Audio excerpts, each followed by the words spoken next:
Well, hello. Welcome once again to Pale Blooms and Beyond. Thank you for joining us. Wayne Roworth is a Canadian-born guitarist who has played all types of guitars, including rhythm, lead, acoustic, as well as playing keyboards and singing. Wayne began his music career by playing in the Toronto rock band It's All Meat. The band released a couple of singles and a self-titled album in 1970. Mr. Roworth relocated to the U.S. in the late 80s, and in the 1990s, Wayne met Charlie Gardner, and the two began working together as Chrome Yellow, recording and releasing two alternative rock albums in the early 2000s. In 2010, Wayne began playing with various country acts, as well as writing his own music.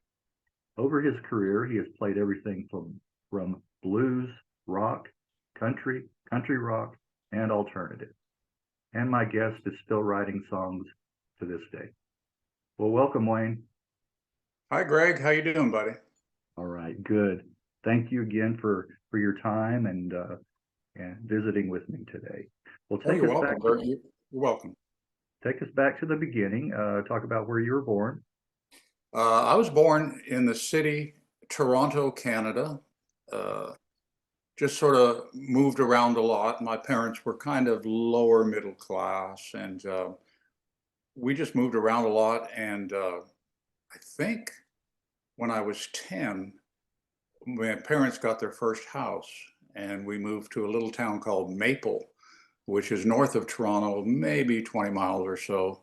You know, typical oak trees, old-timey kind of 40s kind of look, but this was a new subdivision that we moved into. No trees, no nothing, a gravel road of all things. It wasn't even paved. Lived on the corner.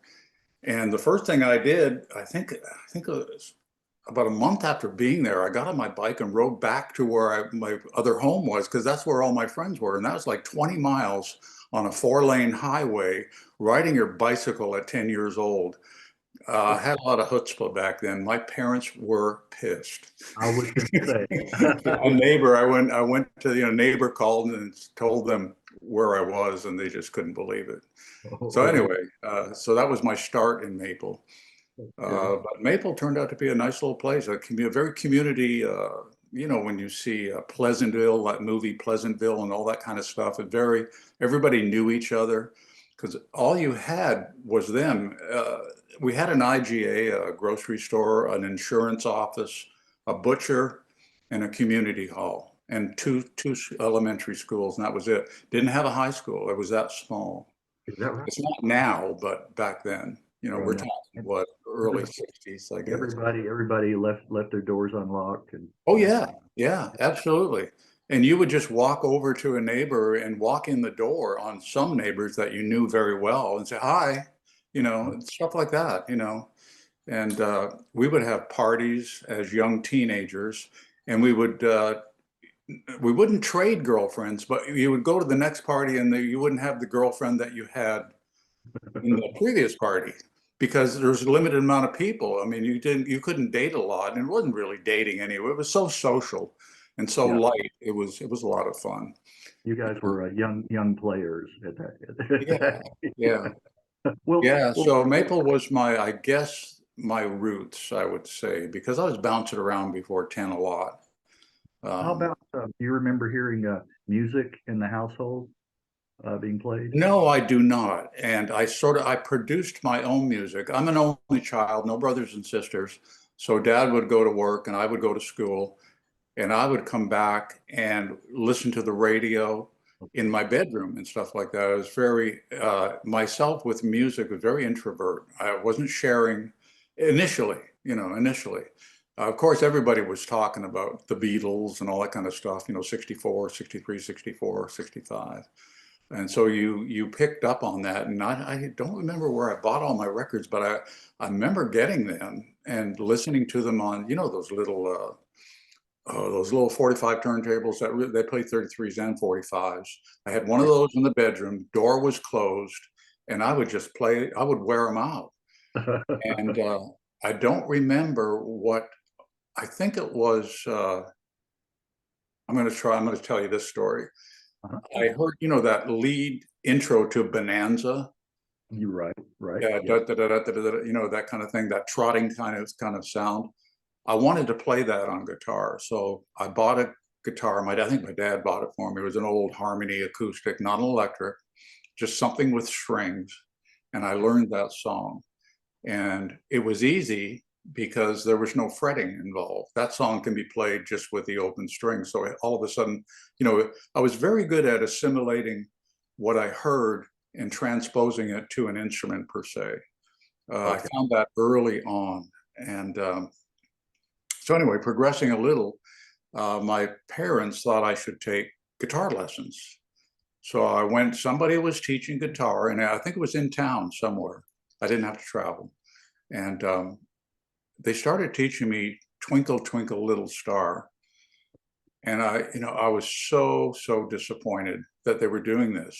I wanted George Harrison's lead in this part over there. I wanted to get into it right away.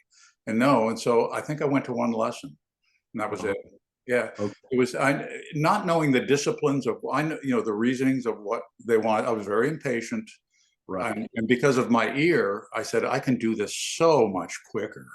Right. I Right. mean, Twinkle, Twinkle, Little Star, here it is in about 5 minutes, it being a 12 or something. I think 11, 12. We, So yeah. yeah, so I went back to the bedroom. Yep. I've heard that. I've heard that in so many of Yeah. these. Yeah. It's, Well, here's a little story about John Mayer. John Mayer, before he had his first number one, was put himself in his bathroom for not 24 hours, but pretty much every day of the week, every week of the year for 2 years. And he just studied SRV, Stevie Ray Vaughan, Jimi Hendrix. His style, when you hear him, not acoustic, but electric, very assimilating to those artists. And so, yeah, you put yourself away and you study yourself, so I was good at that. And I took the shortcut. I don't know how to read.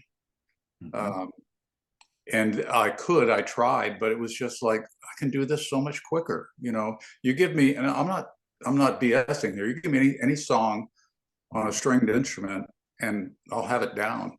I used to get requests when I was filling in for other bands and in bands that were doing a lot of covers per se.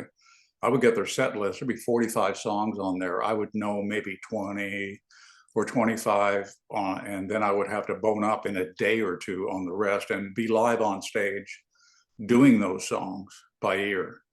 Yeah, in Nashville, they don't do that. They all chart. Yeah. Yeah. So they don't, I'm sure a lot of them can play by ear, but they chart so much.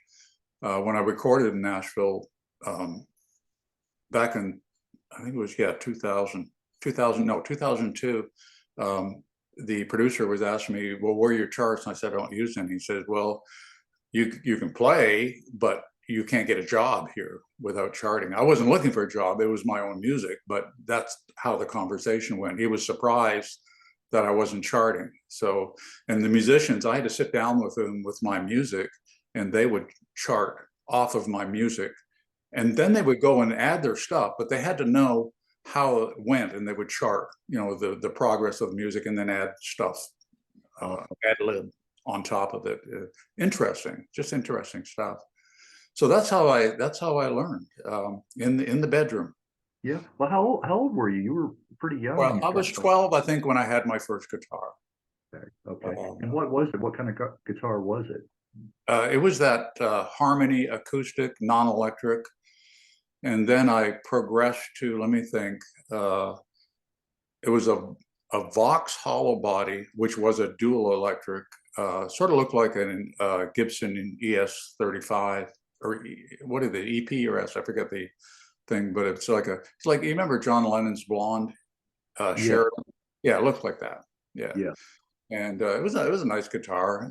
I didn't know anything about really the mechanics of guitars back in the day.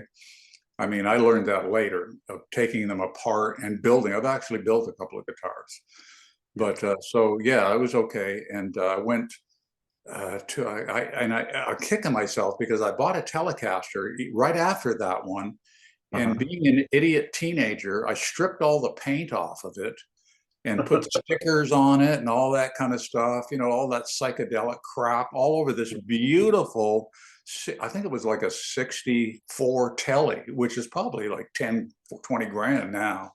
But Yeah. no, let's take all the paint off and so and you know what? I didn't keep it either. I traded it later on, just before It's All Meat. I traded it for a Gibson Gold Top. Oh, okay. But anyway, Yeah. so yeah, so I was playing. I learned some songs, and I learned off of one of my biggest influences was the Ventures. Right. Right. They played Moss Wright guitars, and they would they just didn't have an album of their music. They would have teach me albums.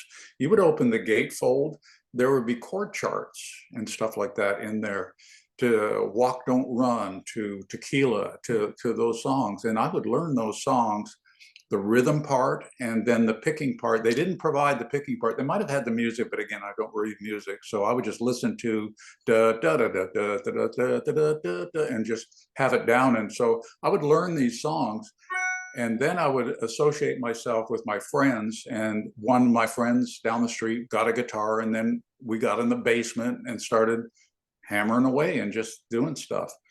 And we didn't really have a band. It was a get together. And when you need a drummer, there was nobody in town. So who do you call? I called my cousin, who was 12 or 13. He was banging away in his bass. Hey, come on, let's play, you know. And that was it. Let's play. Let's Yeah. play anywhere. Let's just play. And we played the community hall of that town. Okay. Probably 4 or 5 songs that we knew, and that was it. You know, Adventures, Beatles were just coming out, and Beatles were very difficult to play because of the good singing. And nobody sang back then because we were just learning how to play, you know. So singing came later, you know. Yeah, well, you know, you mentioned the Telecaster. I guess one of my earliest, you know, memories of hearing Brian May, you know, just that sound that he got. Yeah. Yeah, on the Fender Telecaster. What about your you know, the guitar that I've always liked the look of is the Gretsch. Oh You know? yeah, I had a Gretsch White Falcon once. Yeah, I yeah, sold to somebody in Australia, but what a guitar, yeah. yeah. When did you play that? When?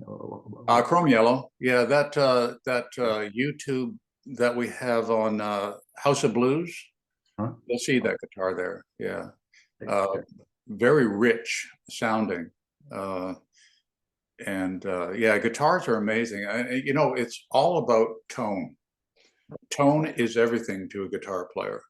And we'll get into my latest guitar down the road, but it's incredible. Guitarists are always searching for the right tone. And back in the early days that we're just talking about now, it was fuzz. How can we get rid of the clarity of that guitar and make it distorted and make it sound, all right, that's it, that's what I want, you know, that kind of stuff. And then it just evolved from there, you know, from that fuzz box. So you push a button on the floor and, oh, what's that? You know, it's cool. It's cool stuff. Yeah. But tone is the 4-letter word of a guitar player. Right. Yeah. All the different sounds you can get out of a guitar. Yeah. Oh yeah. Yeah. Well, talk about some other musicians and artists that you were into early on. Oh, let's see. The biggest, you know, I've got a quote here, and I'm just going to quote it. I think you could say that what changed my life in music, my turning point in that life, was the Beatles, Jimi Hendrix, and Led Zeppelin. Those 3 acts hit in a 12-month period.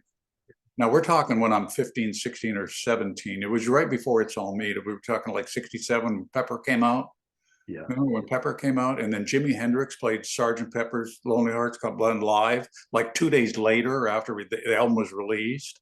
And he was my man. I mean, okay, yeah, I can do that too. You know, I could assimilate to Jimmy because he's doing the same shit I'm doing. He's listening to it and playing it, right? Just like that. So, yeah, so Jimi Hendrix, and then Led Zeppelin. Oh my God. Oh my God. And so that was like, yeah, this is where I want to be. Right. Huge influence. I don't think we've had that type of impact in music, especially in rock and popular music, right. of that 12-month period. I'm sure there's been many, but that's what hit me with those three bands. And a lot of George Harrison played a lot of lead, but Led Zepp and Jimmy just killed it, just Yeah. killed it. I mean, I couldn't play Hendrix till much later because he was doing stuff that no one at the time was doing. The string bend for whatever reason, all over the board, just bending those strings all over. I'm going, geez, this is pretty good. And everybody had tight strings. They had heavy gauge string because they didn't bend that much. So how do you do that? I can't do that with this string. Right. So where did he get those strings? You went a lighter gauge so you could do what he was doing. He had all that down anyway. He knew what he was doing. He knew what he was doing. Oh yeah. But probably had a lot of strength in his fingers too. Yeah. So I would say, yeah, those three bands were the biggest. There was many others, of course. I mean, I listened to oh gosh, those a lot of black groups as well, women groups, that Wall of Sound, that what's his name? Yeah, Phil Spector. There you go. Put out was incredible, and all that was. And we did that in the Dark Horse studio on some of my music too. Like put about 4 guitars, the same guitar, 4 tracks, played a little different, a little off time, and put them together. It just gives you so much richness in the music, So he was the inventor of that. So I listened to that too. Didn't play it. It was just good music, Yeah. Yeah. Right. Well, how about, did you start going to concerts, as a teen, or live shows? I did. What were I some saw the memorable? Beatles live at Maple Leaf Gardens. That's where they play the hockey games and everything. I don't know if it's still standing or not. But the thing about the Beatles, it was a tremendous excitement just going and to say that you went, but you could not hear them. Right. I've heard You that. had to put your hands over your ears to cut out the screaming of the audience. Then you could hear the kick and bass, and that's all you could hear. Yeah. Yeah. And so they played what, I don't know, for an hour and a half. It wasn't a long concert, but that was it. I mean, I went, shit. I really wanted to hear the music. I didn't hear anything. Kick and bass, that was it. So, and so Beatles, and I saw Jimi Hendrix. I saw him do the flame on his guitar and everything. He lit it up, and saw him, and that was really interesting. Let's see, who else? James Gang, Joe Walsh, his first band, James Gang. That was incredible. Yeah. I mean, that's where he did tape delay on the guitar, and tremendous sounds where you would get repeating notes, echoes, and all that kind of stuff. And he, when you tinker with that stuff, it's crazy shit that comes out, and it just blows your mind. And we were probably, having a little toke here and there or whatever back in the day. I don't do anything anymore, and I never really did it that much anyway. But that would add to the influence, of that playing. Phil Collins, I saw, and yeah, so they're Beatles and Jimmy. I never did get to see Led Zepp, so yeah, I didn't either. Yeah, you got to see several that I never got to see, but yeah, I missed. I wished I had seen Pink Floyd too. I missed. Oh my God, yeah. I missed that also. Uma Guma, that was one of their first albums. You would put the speakers on either side, and the animal sounds would just fill the room in your head. It was crazy. I said, these guys are nuts. They were. Wasn't the guy who died, wasn't he suicidal and kind of crazy anyway? The guy in their early band. Yeah, Sid Barrett. Yeah, there you go. Yeah. He was a little bit, or a lot bit off. Yeah. Well, what was your first band that you were in? It was out of Maple. Like I say, I played the community hall, and then when I went to high school, what are we then, 13 or something? Probably 13, 14, depending on where you're at.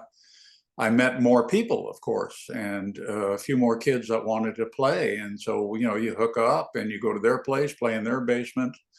And then I played the high school with one of those bands. And we're talking Sam and Dave and all that kind of music. That soul music was hitting. Mustang Sally, which I couldn't believe in cover bands still today is requested. You know, we're talking when Sally came out in what, 66, 65, I forget, but my goodness, I would love to be on the royalty end of that song. Right. Could you imagine that? And I hate playing it too. It's like when they yell out, "Play Freebird," Freebird. It's just crazy. These fans and everything, they just make you do all this stuff, and you have to because you're an entertainer. You can't say no. So Right. you play it and you grit your teeth. Yeah. And then you end up grinding. Yeah. And so yeah, just nothing really formal. Yeah. Just kind of wherever somebody wanted to play. We play for nothing too. We'd absolutely play for nothing. And but I was getting better, and I the people around me weren't getting better, and I wanted something better because I knew I could play better. I had to find people if I could. And again, I'm in a small town, and then my high school was like 25, 30 miles away. We had to go by bus every day. And so I didn't know the people in that town because I didn't have a car, at the time. I did start to drive when I was 16, like everyone else did. At that time, I was a little mobile. And so I answered an ad a couple of years later, I think when I was early 18 for It's All Meat. They had an ad in the paper. I said, what the hell, let's try this, I didn't know them, they didn't know me. Went for an audition at a church in downtown Toronto. Jed Mackay, the organist, would tell you where that church is, and he's still kicking. We still talk to each other. That's one of the writers of It's All Meat Music. Yeah. He and Rick McKim, the writers of It's All Meat Music, and he's still living too, and still playing. So anyway, yeah. And I met these guys. Let's see I think they had the lineup done except me. It was Rick Aston was there, bass player. Norm White was there, Stratocaster player, hell of a guitar player. And Jed and Rick McKim were there. And there was a stage, and I brought, I brought my Gibson Gold Top, and I bought a Rickenbacker 12-string, which I did not purchase. My father purchased that guitar because he saw me playing so much and he got jealous. So he said, I want to do this too. So he would sit in his chair after dinner with that 12-string, no amp, and just pluck away at it. And I said, Dad, can I take your guitar to this audition? He said, sure. So I took the Rick and the Les Paul, and I don't remember what we're doing. What I do remember is the song "Crying into the Deep Lake," which is on the It's All Meat album. Yeah. It's a 9 or 10 minute song. It's pretty long, but it's a beautiful kind of Doors. Yeah, moody. It just puts you there in a space. Anyway, so they started playing that, and I picked up my dad's 12-string. And I just was starting to finger stuff to overlay over top what Jed was playing. Yeah. He plays the main key solo in that song. And I just put a sprinkling of 12-string over top of that, just by feel, not on purpose. It was a feeling kind of thing. And Jed said that landed me the job. He said, to hell with everything else. I want that part on that song. Yeah. And so that was I didn't know it at the time, but that's, over conversations later, that's how it happened. You passed the audition. Yeah. Yeah. And there was also, they saw, and which I saw later, I'm only 18. I didn't know, shit from Shinola, really. I just wanted to be part of a good band. Yeah. And they said that the different tones, here we go, tone again, between Norm's Strat, that sound, the Strat sound, and my lower frequency Gibson sound, and then of course the 12-string is a little higher frequency, but again a different sound. They loved that mix. That mix of sounds would give them what they wanted on the written music that they had in their head, at the time. So you're kind of the missing piece. Yeah, it's funny. You don't know that you are, but that's what they wanted. So they knew what they wanted. Yeah. Well, was everybody their influences all around, the same kind of music? Everybody kind of into the same kind of bands Uh, in the yeah, group? I would say so. Yeah. Rick and Jed were older. They were, I can't, and Jed, don't quote me, but I think you were around 20 or 21 at the time. So yeah, they had a few years on me, and they were in bands before. They actually had a recording before. Go Away, I believe, is the song on the Regal label or something along that line. Again, don't Oh, quote me. Memory Underworld. terrible. Yeah. But they had a lot of experience, and Rick McKim's dad worked for Sony. Okay. So Okay. they had, and they were going to university, for goodness sake, and I was still in high school. So I mean, they had experience which I did not have, and they were writing music. I'm going, how do you do that? You know, I mean, melody, lyrics, singing, playing. They didn't really need me. They could play it. Jed could play it on the piano. You know, all that stuff. And it was interesting to hear "Roll My Own" played on the piano. That rocking song. I mean, my God, you know. But Yeah. we would, you know, after some, I remember now some of the gigs, we would go back to somebody's place. One of the places was my place. My mom and dad had a piano, and that's where I learned how to play the piano by ear, was on that particular piano. And we would just play our songs and stuff on that piano and just have a lot of fun, you know, after the gig, and just, you know, just party, you know. So yeah, and Well, for those who don't, the viewers who don't know, tell us where the name of the band came from. It's All Me. it's all Jed. It's All Meat is all Jed. He was listening to the television, and I don't know what commercial it was, but it was a dog food commercial that professed, hey, this is all meat, okay? And no filler, I think, was their adage to it. No filler, with like no sawdust or whatever the hell they put in pet food back in those days. It's all meat, and he just liked that. He just Yeah. liked that. And it's funny. It's either you either like that name back then. You either like that name, or you're going, it's all what? They go, it's all what? Why Right. would you name your band that? You know, that kind of stuff. Right. So, But I think it translated well to the music because there was no real filler no, material on the no. album. And, you know, the music back in Toronto, back in that day, Yeah. I don't want to be critical, but it was wussy in my mind. And I think in Jed's and Rick's mind too, it was wussy. They wanted to put out uh, stuff you could feel, stuff that would move you. And I'm talking at both ends of the spectrum here. I'm talking hard rock and then soft as well, like Crying in the Deep Lake, stuff that would move you, get you, and just make you think. And that's why I don't think that album, that was, you know, you hear this all the time, ahead of its time. Truly, that album, ahead of its time. Nobody knew what that album was all about. They knew it was interesting, but it wasn't marketable, not on that commercial radio playing. I can't remember the song, but they were wussy songs. I mean, they were just, and Canadian music especially. Ugly Duckling kind of put an edge to it. They had a bit of an edge. So I don't want to be critical of all the bands, but they were very soft rock. Right. That's a good term, right? Soft rock, without offending anybody. Right. Well, you guys, yeah, you guys really did. I mean, you guys predated, you know, some of that heavier, you know, sounds like MC5 Yeah, uh, yeah. and the Stooges, Iggy and the Stooges. You know, of course, a lot of that coming out of Detroit. Uh, but yeah, that how far is Toronto from Detroit, by the way? Oh, it's not really that far. It's I would say 400 miles maybe. You can Okay. get there by road. I when I drive to Toronto sometimes, I don't do as Yeah. much anymore, but I usually go through Detroit, you know, the Ambassador Bridge there, connecting the two countries.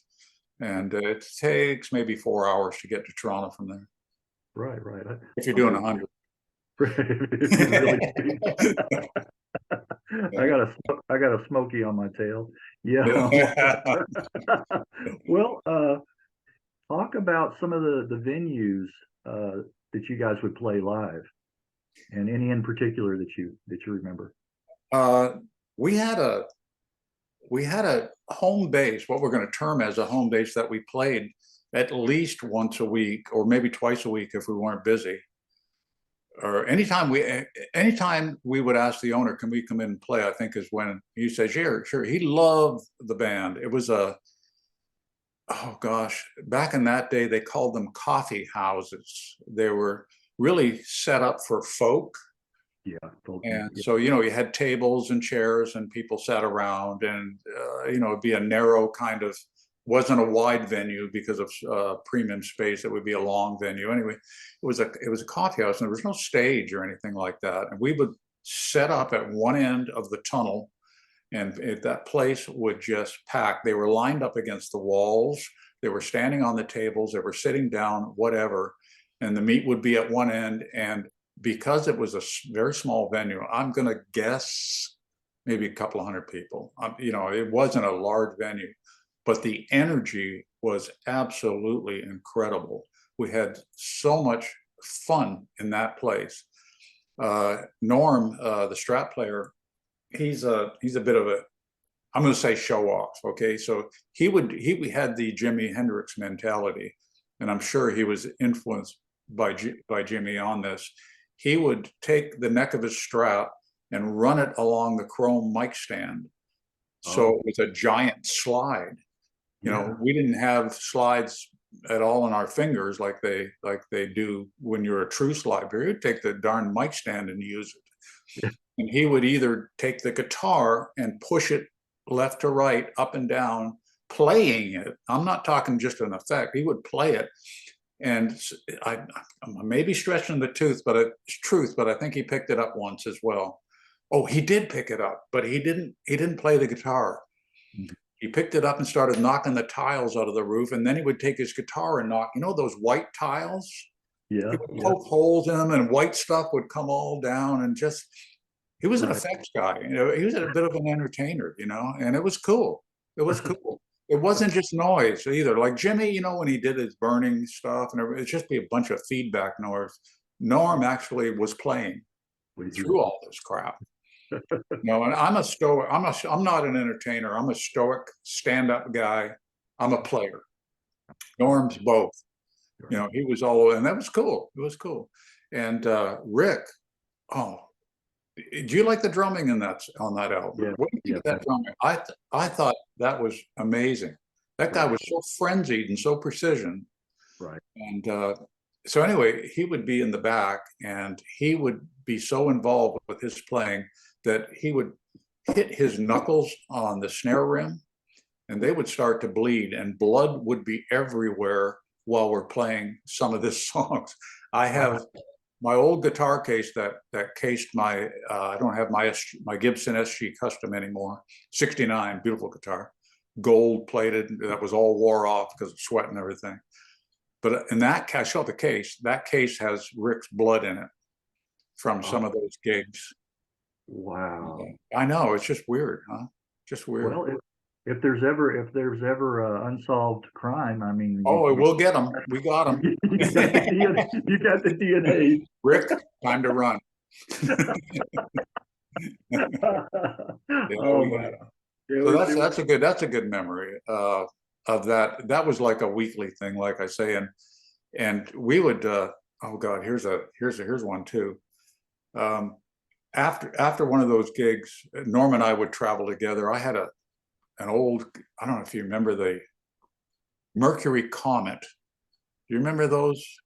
If you look at Andy Griffith, there's a Mercury Comet in okay. those scenes all the time, and my wife calls them vomits.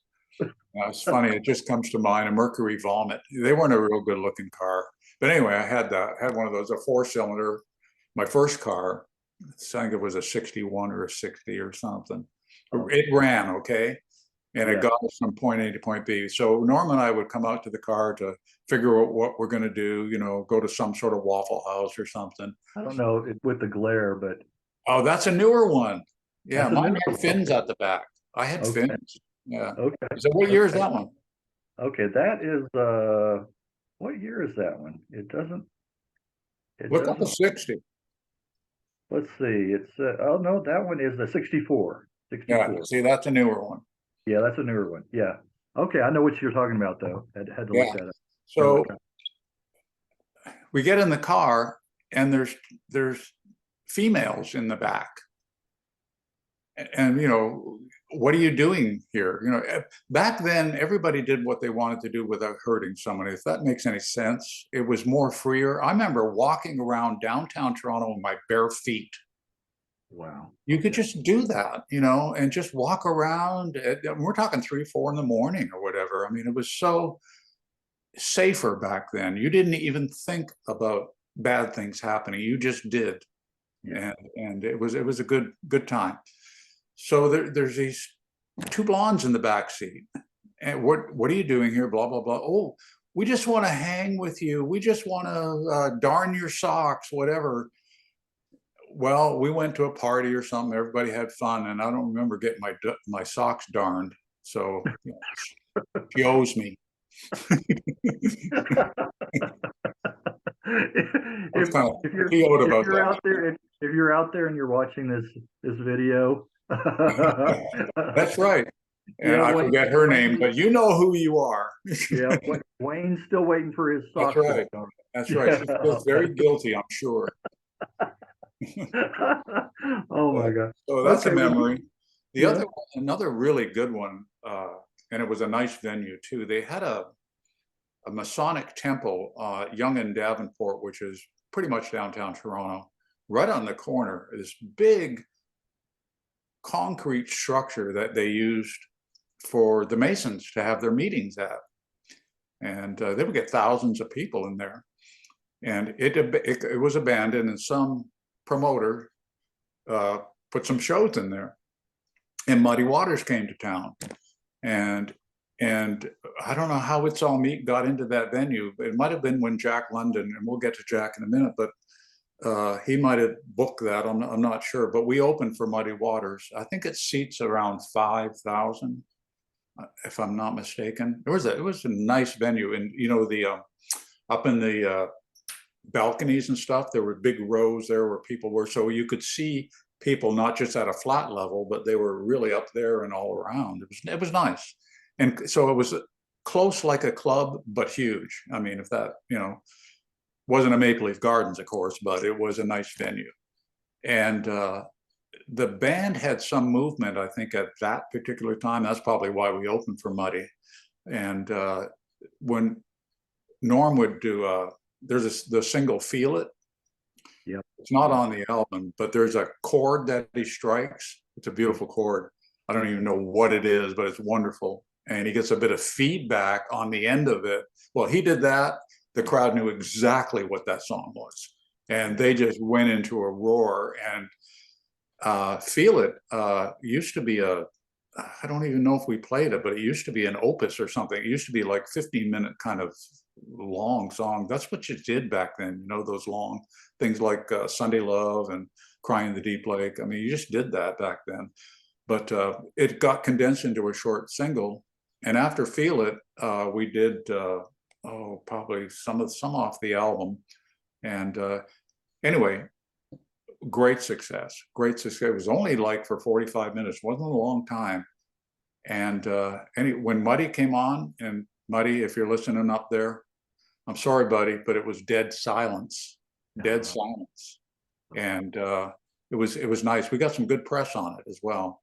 So that was a good feeling. And I didn't do a lot of drugs back then, but you know, we got invited into Muddy's dressing room, and it was just, I don't know if you remember that movie Back to the Future, when Michael yeah, J. Fox opens the door of the black guys in there smoking joints and everything. The big cloud comes up. Well, you open Muddy's door, same thing. Great big cloud of smoke. You know, you're going through that. So that's a memory right there. He was very friendly though. He invited us in. He said, "That's great, man. You guys are really good," and stuff like that. And we went, "Wow, thanks." You know, just all these white guys, you know, doing "Feel It." And completely different music, right? With Muddy and It's All Me. I mean, entirely different. right, Yeah. right. Yeah, yeah. It's strange, some of the pairings and some of Oh the yeah, shows throughout history. It's bizarre, but you know, so that's a good memory. That same venue, by the way, in the '80s, before I came down to the U.S., I saw Stevie Ray Vaughan play in the same venue. oh really? And there's no air conditioning in there, and it was like middle of July in a heat wave. Poor Stevie was just sweating bullets. It was just like Niagara Falls coming off his face. But he went through it, and wonderful show, wonderful show. Wow. Yeah. What a loss. Yeah, I know. Yeah. Well, get us up to speed. Signing with Columbia and Jack London, the Jack London story. Yeah, Jack, let's see if I can recollect. I wasn't involved with Jack when he just heard about the band, and I think Rick and Jed were talking with him with regards to where do we go from here, and he had some connections because he was a recording star prior to It's All Neat. Jack London and the Sparrows, Right. and I think the song was called, he had a hit, Sparrows and Daisies, and soft and rock then stuff, typical soft rock. they had connection with Steppenwolf later on too. So. Yeah, two members out of that band became Steppenwolf. That's correct. Don't know their names, but yes, that's absolutely correct. So anyway, Jack really believed in the Meat, which was unusual because nobody was believing in us at that time. We were just pretty much doing it on our own, getting the gigs on our own and stuff like that. And we did have a manager prior to that, but he couldn't devote full time, and Jack could. And Jack had connections, and he got us that Columbia deal all by himself. And I don't know how he did it, but you know, I'm not boasting, but the music was good. The music was good. So somebody heard that. And the Meat were not a jam band. We did not jam. We rehearsed every day, every day. And when we were not rehearsing, we were playing. So the songs on that album were played pretty much live. And that's how you heard the Meat. If you went, say, to that rock pile, we played Field, it was just like that. Any other song just like that. And I like that about a band, who they don't cut players or do embellishments or whatever in their shows. If you hear the record, then you hear that band. I love that. Eagles, perfect, right? Oh my God. Oh my God. I think they're better live than they are on the record, you know? But yeah, so he got us a deal. And when we went into the studio, it was only, I'm going to say 24 hours of total time, maybe 2 or 3 sessions. Oh yeah. Yeah. We went in, we did the not just the basic rhythm, we also did lead, integrated. Everything was, of course, mic'd and separated, but we pretty much did what we didn't do. The vocals were done for cueing and stuff like that, but they weren't recorded. But the music was. And so we went back in to do vocals and probably some piano. Jed would put piano over top of his electric keys. So yeah, it was pretty quick. And I remember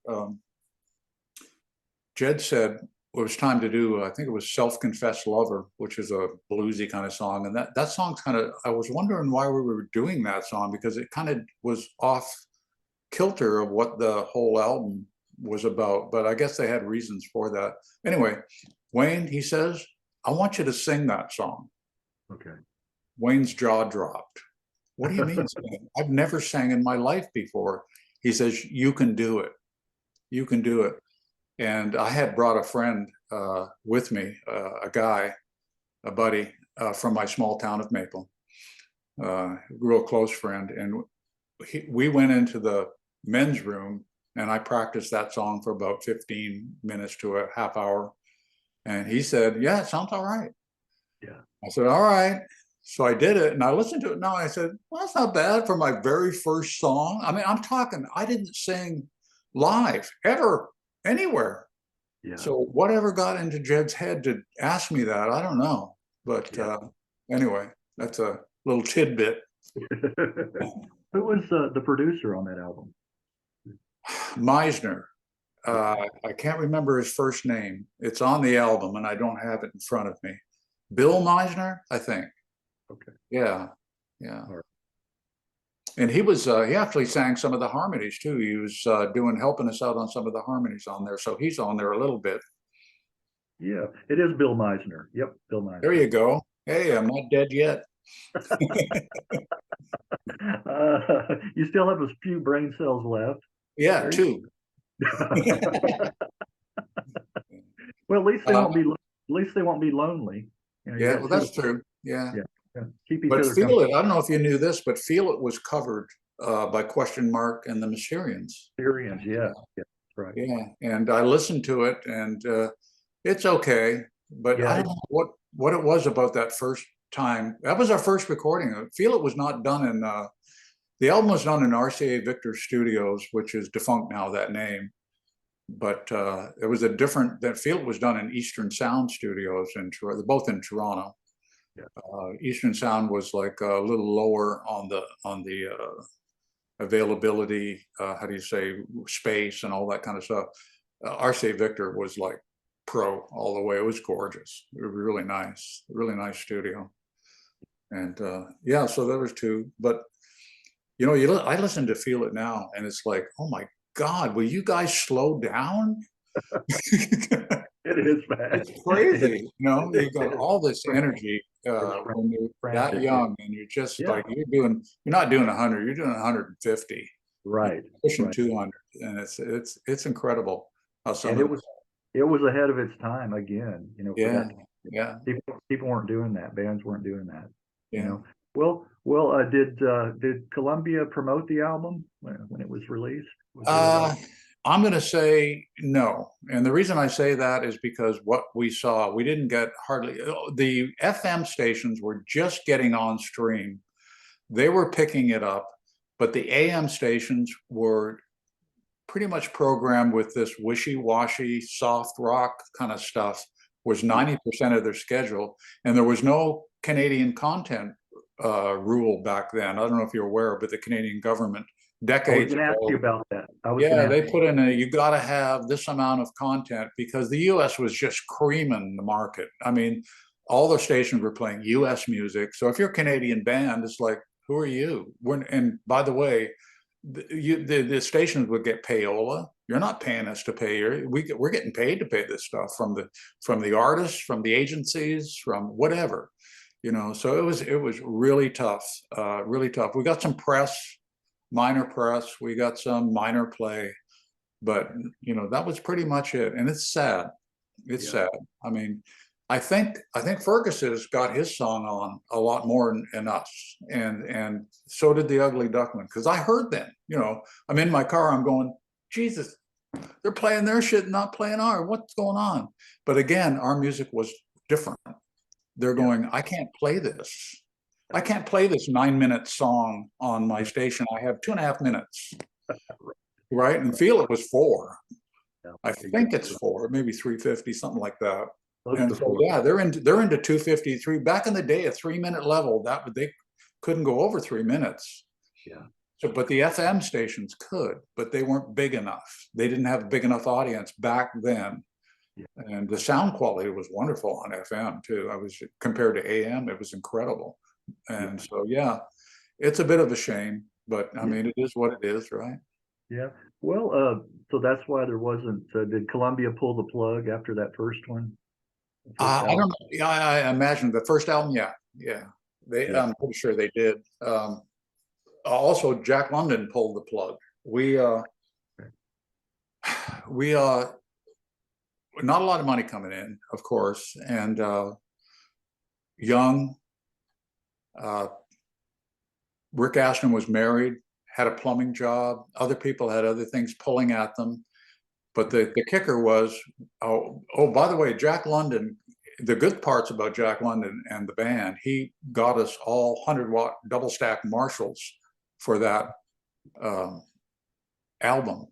Yeah. We didn't have those Marshalls on the Feel It LP. We're playing through our own equipment on the Feel It record, the single. But he got us all these beautiful Marshall equipment, and boy, we loved it. So anyway, we were using that for a while after the album, and we showed up for rehearsal. We had a warehouse where we rehearsed downtown Toronto, big warehouse, beautiful. No equipment, it was gone. And so there's your Really, really. yeah, there it is. And so that was the end of It's All Meat that day. Yeah. We had no equipment, no money. What are you going to do? You know, you got to eat. Yeah. So Wow. Wow. Yeah, I figured it was something to do with It wasn't you guys any infighting or anything like that. You just, No, no, we all got along great. We right. really did. We really loved what we were doing, wanted to do more. There's a matter of fact, there's I think on some of the album has been reissued, I think 2 or 3 times. Hallucinations label, some sort of Greenleaf label or something out of Europe or something, and maybe another one. But on it, what they've done is they took some recorded tracks of newer music that we were planning and had in the mix, or I don't know if we're going to put it on a second album or whatever. But there's at least a half a dozen or more tracks, which is an interesting look at It's All Meat as well. And a lot of the analysis has been done to those tracks, and they say, man, that sounds like Country Joe and the Fish, stuff like this, you know. So you get skewed off a little bit. But anyway, there's more material available out there, everyone, if you want Right. to hear it. Yeah. You Yeah. can you can purchase that album off of Amazon, I believe. And Rick McKim has his own website, and you can purchase the album there. Single purchase, you can purchase everything there. Not expensive. I think it's a typical 99-cent track thing. But yeah, he has his own website. Rick has actually written a musical opera or something along like Dante's Inferno, I think is what he called it, or maybe that is an opera. I'm not sure, but he's really into it, you know, with regards to big productions. So I don't know what he's doing now, but Yeah, I was gonna ask you about that, the members, what yeah, direction. look up his website. Okay, look that up. What about the other members? What happened to them after? Uh, Rick Aston got involved with a lot of drugs and then into heroin.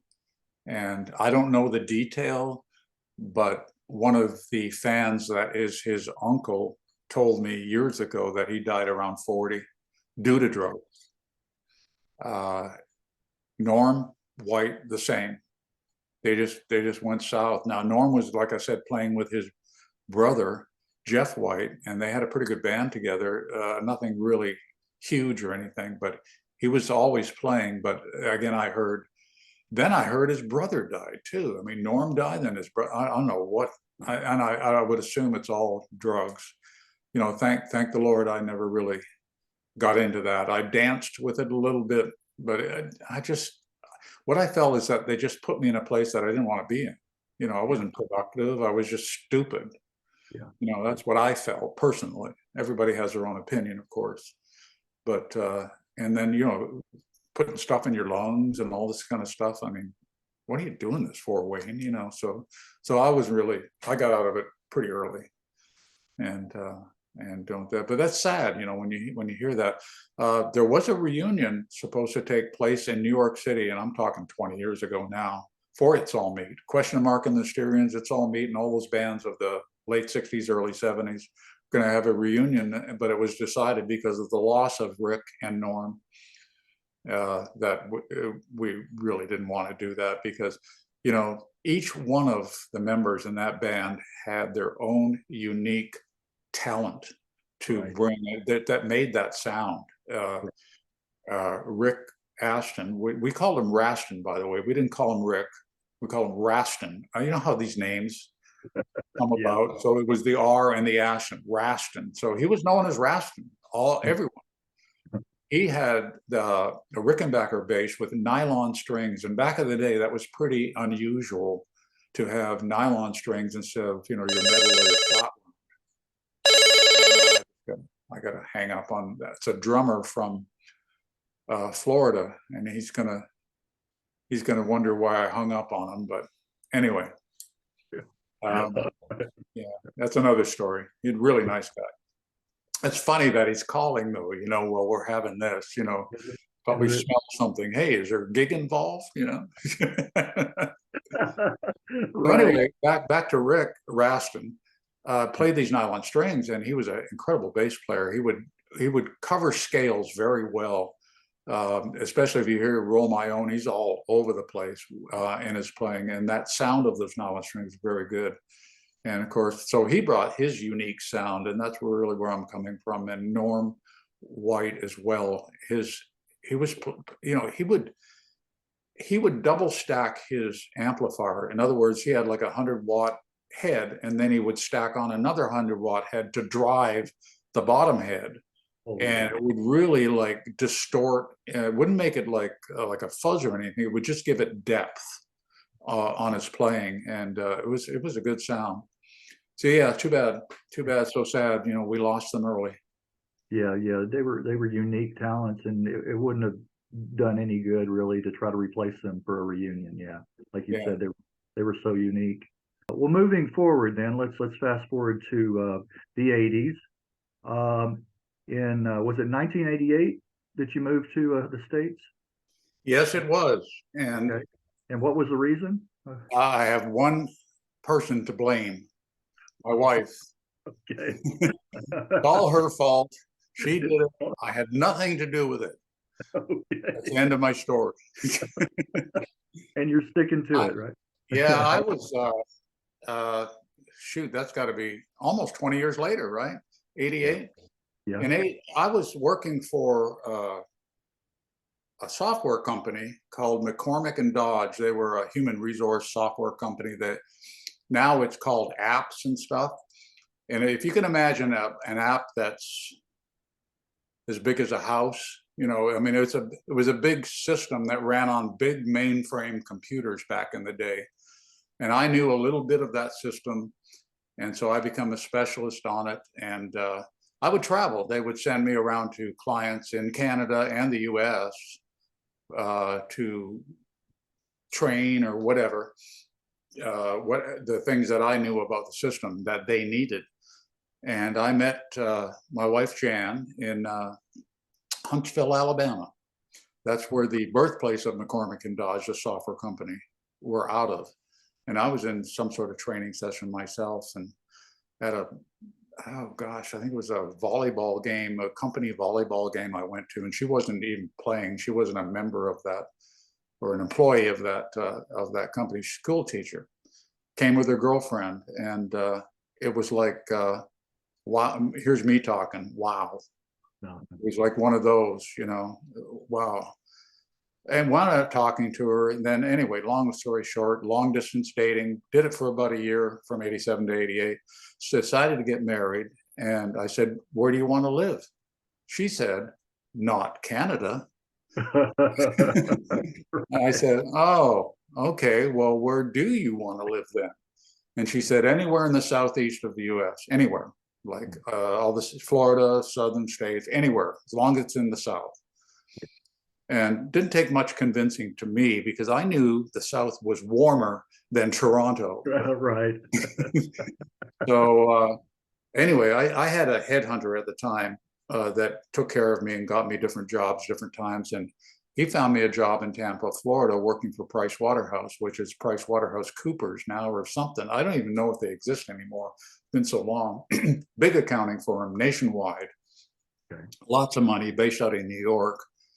And they were setting up a technical shop out of Tampa, and they needed my talent for just a piece of what they do, nothing really huge or anything. And so they said, "Come on down." And so that was it. I mean, we moved. She was in Huntsville, quit her job teaching. I was in Toronto, quit whatever I was doing, and came on down. And I just love Florida. I mean, I just love the States. You know, coming to the States from Canada is an amazing journey because it's a little different now. The States are, you know, all countries change, and the U.S. is changing now. It's going through a lot of good and bad things. But back then, my initial feeling was, my God, this country is so free. Right. It's just, oh my goodness, you can do this, and this only in the economy. I can buy a case of beer for that much, and I don't have to go to an LCBO government building to buy my beer. Uh-huh. That's the Liquor Control Board of Ontario, LCBO. You have to go to buy your beer there. Now, of course, it's a little more liberal. You can get wine and stuff probably in convenience stores, but you couldn't back then. Back then. You had to go and get your liquor, wine, and everything at these stores. So here I'm going, just the convenience store down the street, I can get my beer or whatever. I'm going, this is pretty good. Plus, I sold a house out of the city for, I don't know, 250 or something up there. And it was on two stories or something on a narrow piece of lot. I come down here, I got a big corner lot, a big bungalow. I got a pool in the backyard for half the price. So everything was just like incredible. I was so happy, So it was a good move from my point of view. And my wife didn't mind it either because she's still in the South. She got to see her family in Alabama every once in a while. And yeah, so that's it. I never look back. And that's, Okay, never look back. how many You years missed is that now? That's 22 and 23 is 45 years. No, how long many? 35? Do the math. Do the math. Yeah, it is 30. I think it's like 35. There you 30. go. Yeah. Yeah. Well, so you don't miss the snow at all. Oh God. Here's a story. Do you know snow? Have you ever lived in? No, we have it here maybe one or 2 days Yeah, out of yeah. the. Okay. It really depends on the year, of course, but this is what the kicker. This is the story I always tell because it just pisses me off to no end. I would wake up in the morning, and it snowed the night before because they told you, oh, we're going to have a foot or a foot and a half, whatever. And so you're prepared. You get up, have a cup of coffee, you get dressed, you go out in the garage, get a shovel, you shovel the driveway. It takes you about half an hour to an hour maybe to do it. You're sweating bullets, and you get it all cleared and everything. Everything looks nice and neat. And you go back in for your second cup of coffee. You get in your car, you open the garage door. Mother, like snowplow just put 6 foot of snow at the end of your driveway. Yeah, so there's that. There's none of that down here. But it sounds simplistic, but I mean, it just pisses you off when you're late. You're late for work, right? Because you're another hour going through this huge snowdrift at the end of your driveway. So anyway, I have one guy that I talked to. He was originally from Liverpool, and he relocated to the Toronto area. And he complains about that every winter. Yeah, the snowplow. I don't miss it. And I wasn't a city person anyway. I don't know why. I never did. I tried living in the city even before in the early 80s. I just didn't like it. It's very convenient. I didn't need a car really. I mean, they got a great transit system, subways, buses, whatever you need, they got it. And stores, very handy. You could walk to everything. But I just didn't like living like an ant in an ant farm. I like my space. I like to pee in my yard, Right. So I've got a bit of acreage, and this place in Florida too. It's only a half acre, but that's a lot in Florida, especially close to the beach. So, and we're backing onto a forest as well, so it's nice. We've got a bit of elbow room. Yeah, they're a little scenic as well. Well, talk about how you and Charlie Gardner met and started working together.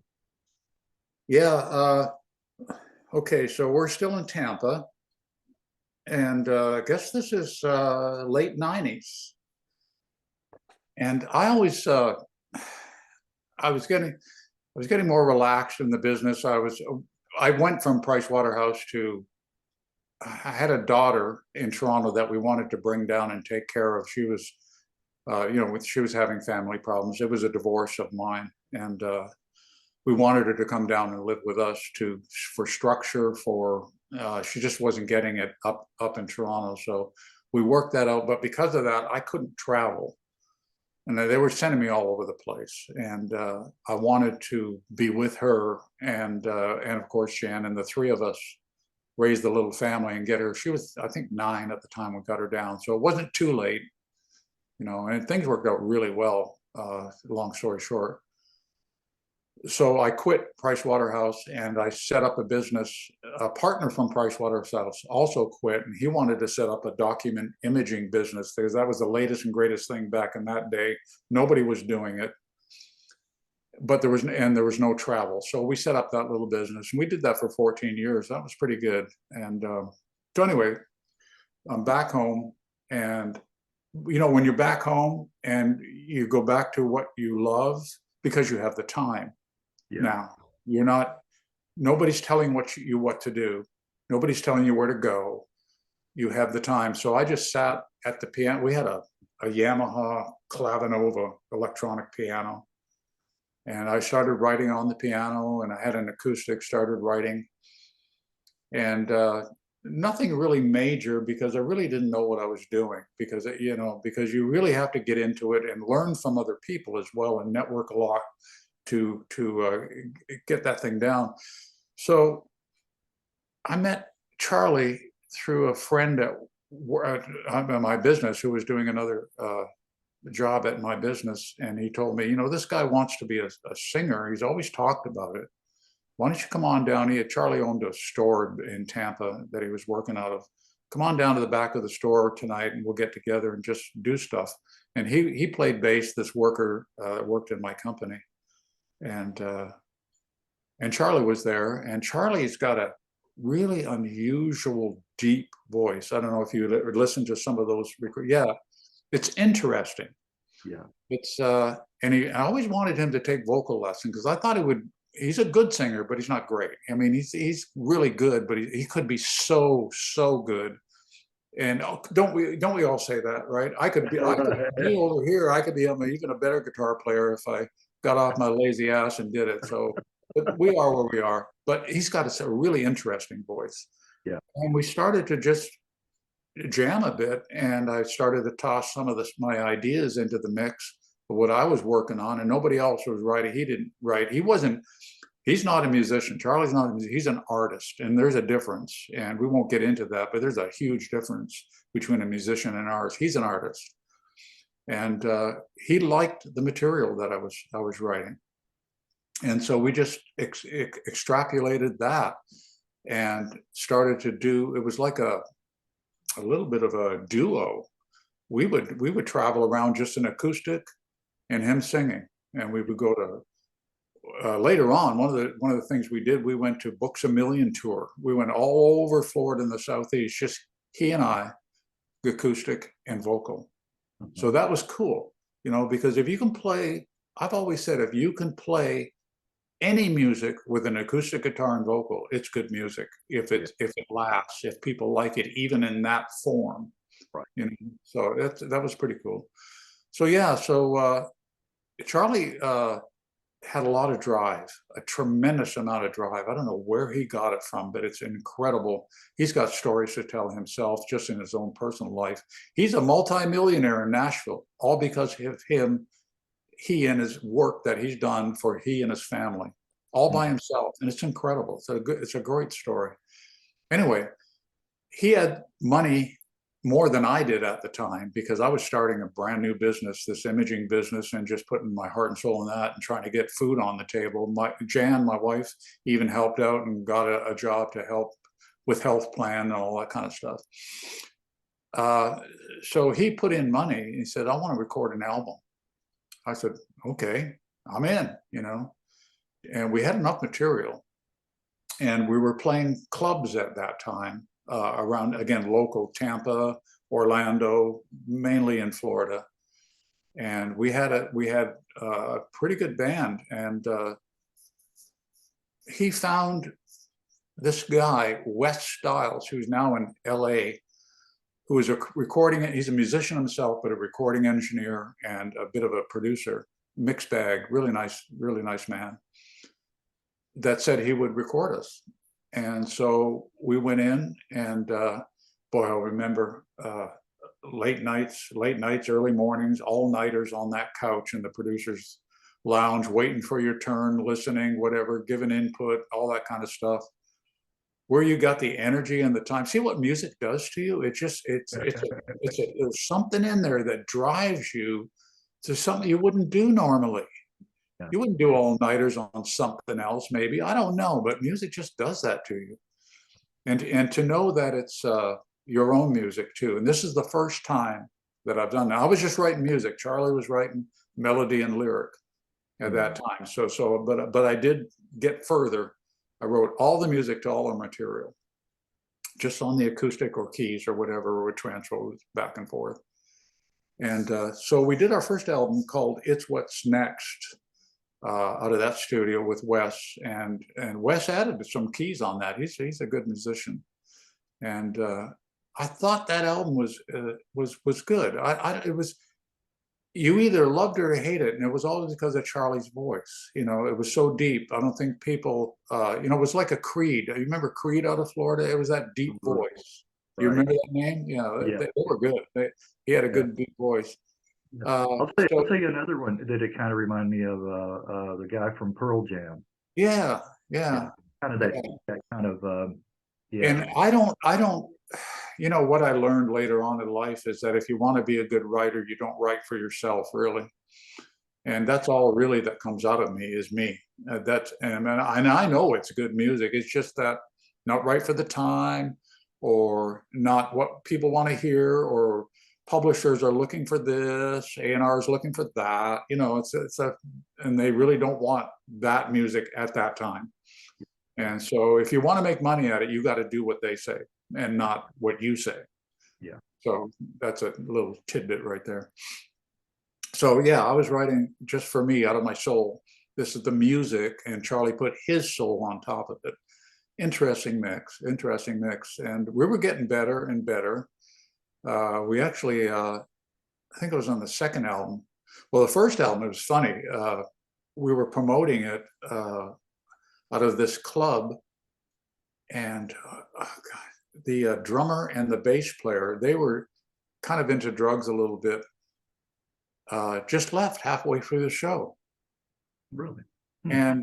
And we, you know, the next day we said, well, what's going on? And they got arrested or something and got in trouble with the police or something. I don't know, just weird, you know. It just, bands are weird. They really are. You know, you just never know. My wife always says, you're just a bunch of women, you know, and gossip and cutting up, all this kind of stuff, whatever. So yeah, so that was the end of that lineup. Chrome Yellow was still together. I mean, because Charlie still had all this drive and everything going. He just said, "Nah, we're not going to let that get us down," you know. And so we actually hired other people to fill in those gaps and stuff to do the second album. But during that, anyway, we got a Budweiser deal, and I think this is just after the second album was done, and they offered us like, well, they didn't offer, they gave us like 10 or 20 grand as in a check.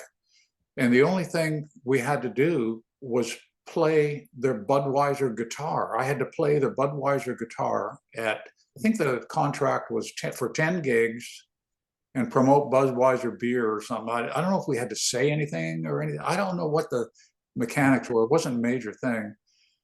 But here's the band again. Okay, you ready? Yeah. Yeah. Three members of that particular lineup said, we want our money now. We don't want to get, we were going to pay everybody equally. I don't know, the 20 grand, split it over 10 gigs or something like that. And no, they wanted the money now. He said, well, you're not going to get it now. How do we know you're just not going to leave right after you get the money in your pocket? Oh, no, we won't do that. And so anyway, we held our thing, and they didn't show up for one of the gigs, and they left too. So we had to refund Budweiser, whatever was left, all this kind of stuff, breach of contract, blah, blah, blah. Anyway, so bands, and so with Charlie and I said, we're not doing a band anymore. It's just the two of us. Just you do. But yeah, so there's all sorts of stories around Chrome Yellow. We had a really good time though playing the House of Blues in Orlando. We played it twice. I think it's on YouTube, one of the shows. And a lot of good energy, good stuff. And talk about that. I'm interested in, because it was in Austin, South by Southwest. Oh yeah. The Chrome Yellow was invited twice. They actually flew us the first time on an airplane with all of our equipment and everything. That must cost them a fortune. It was some you know, CD Baby. Yeah. The CD Baby.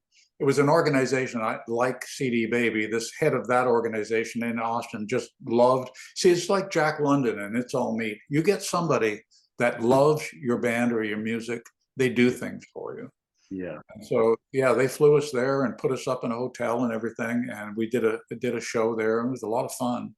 Yeah. And they did it twice, and that was even better. But the second time, I got a story on this one. Okay. Second time we didn't fly. I guess there wasn't enough money. They allowed us to rent an RV, and the whole band went in an RV and went there, and that was another item altogether. And when we were leaving, and a couple of members, and Charlie liked to smoke the weed, and so Charlie wasn't driving, but I went in the back of the RV to go to sleep. We're on our way home. Okay, we're leaving Austin, on our way home.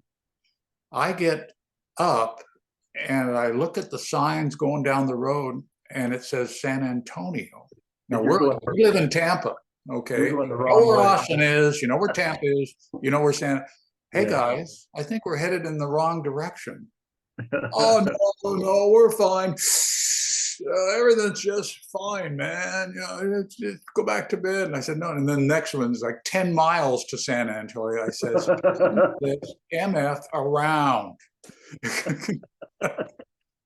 So anyway, so you never know what's going to hit you, you know. You get out of bed in the back of an RV. You could be in another country. Right. You might have ended up in Mexico. Yeah.